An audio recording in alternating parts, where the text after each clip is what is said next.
Let's have a final chat about the MW3 beta since it is ending in a couple hours from when I'm recording. Overall, MW3 is 100% without a doubt, undoubtedly better than Modern Warfare 2. In just about every way, I would say MW3 is an improvement from last year's game. Obviously, the return of things like the classic minimap, the ninja perk, and map voting really help, as well as the improvement to the movement. I think the maps are overall going to be better, and I do think this new gear system is a pretty cool replacement for perks because it essentially works the same way. It's just, different names and different style. And I think overall, they did a really great job of building in player choice and giving you options when it comes to create a class. Now, obviously in the beta, we were limited in the amount of things we could pick or the amount of options we had. But I think in the full build of the game with the gear system and the gunsmith, you're overall going to have a lot of options with how you want to build out your loadout. So from a good perspective or an improvement perspective, I really think it's there. And I think the core basis, the fundamentals of Modern Warfare 3 are solid. As long as Sledgehammer continues to listen to the community, take our feedback, and implement things in a timely manner, I really think this game at its base could be really good throughout the year. Of course, adding unique content throughout the seasons like new maps is going to be very, very important for that though. But in terms of things that need to be fixed or need to be changed before the full launch of the game,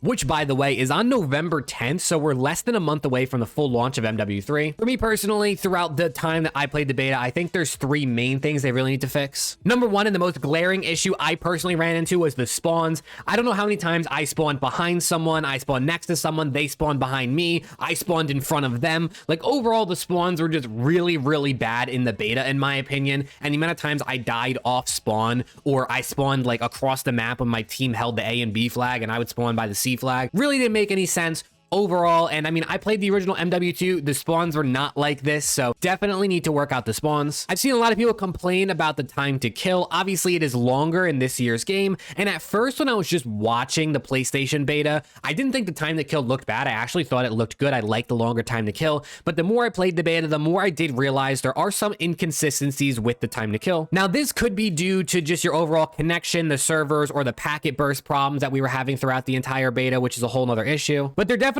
are some times where I would shoot a player with 6 bullets, or at least it felt or looked like 6 bullets on my end, and they wouldn't die. And then I would look at the kill feed or the thing in the top right corner when I would die, and it said they hit me 5 times and we were both using the same weapon. There was definitely some inconsistencies with the TTK. I think for me personally, they should work on just balancing weapons as well as making sure the servers are, able to stay up to standard and keep us well connected rather than lowering the overall health. If they did lower it to like a 130, 135 health where it took like 1 less bullet, I don't think that would be too bad because it'd still be longer than previous games like Vanguard and MW2. But for me personally, I think they should focus on weapon balancing, making sure all the weapons really do stand a chance, as well as just overall connection to the servers. And I think the TTK will work itself out. And the last bigger issue that I personally ran into was just teammate footstep audio and audio in general. Teammate footstep audio was super, super loud. And at times I kept getting my teammates mixed up with enemies. If I didn't just look at the minimap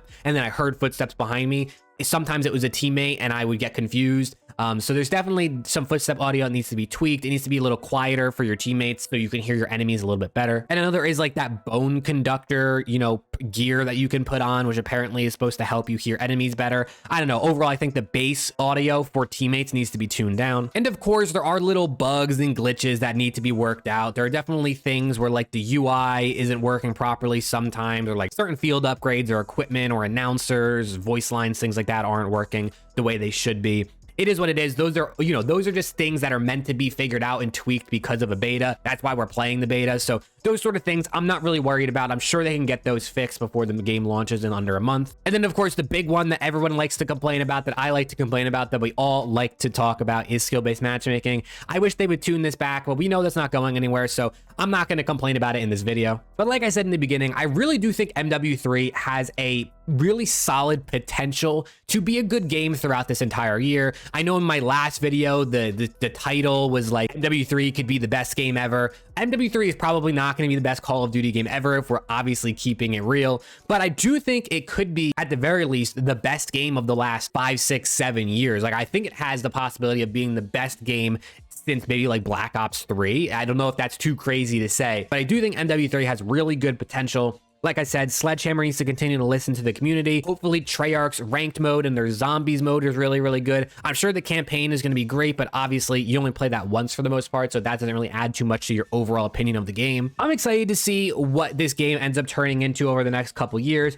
I think every Call of Duty at the beginning looks somewhat promising because you can look on the bright side of things. MW2 last year, to be fair, definitely was a bit lackluster in the beginning, and I've seen a lot of people say that. I think with the overall sentiment the community has about MW3, I think we're definitely moving in the right direction, or at least what I think is the right direction for what I like and what I've wanted from the Call of Duty franchise for a long time now. But we are going to have to wait and see what ends up happening, because post-launch content could just be trash. The maps they release posts in the seasons could be trash. It could be really bad content. They could stop listening to the community and just, you know, kind of leave us out to dry like they did with Vanguard in the beginning. So we'll have to wait and see. And then also the camo grind, I hope, is really good. I hope it's not too hard, especially with, I know I said I wasn't going to complain about this, but especially with skill-based matchmaking, it makes it harder to grind camos in multiplayer. So I'm looking forward to the zombies for that exact reason. Just casual, sit back, relax, maybe play with some friends, shoot some zombies, get some camos, do some challenges, things like that. But overall, MW3 beta, looking solid, looking promising. Let me know what you guys thought down in the comments. What do you think were the big things that need to be fixed for the beta? And yeah, I hope you guys enjoyed, and I will see you all in the next video.